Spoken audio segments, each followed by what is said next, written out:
So I'm going to give you some other updates and then we'll turn to the Chancellor, but to say the least, this is a very troubling moment, a moment where I am just distraught at having to take this action, but I became convinced over the course of today there was no other choice. And now I'll tell you the overall numbers of cases, and I think it makes part of the argument clearer. Number of cases is obviously moving rapidly. Confirmed cases at this hour, and that could change literally in a matter of hours. For New York City, we now have a number of confirmed cases for coronavirus of 329. I remind you, we started this week with several dozen cases. We're now at 329. A borough breakdown from numbers earlier today, they will not add up to 329, but I'll give you a flavor of the breakdown.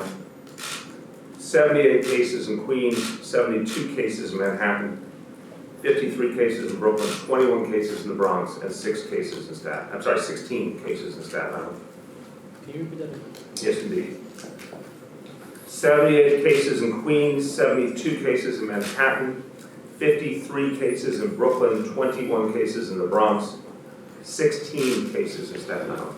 That is ever-changing. One of the worst things I have to tell you now is we are now at 5 total deaths in New York City. Again, recently as Friday afternoon, there were none.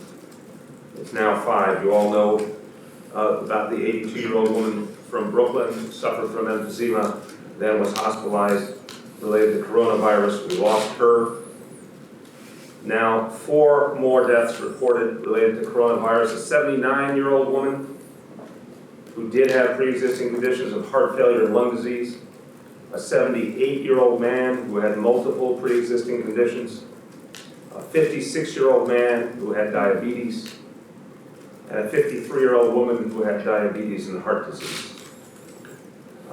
We feel horrible for these families. We grieve with them. They're in our thoughts and prayers. And it is a reminder to everyone of how vulnerable that part of our population is that is older and has those pre-existing conditions. We must protect them.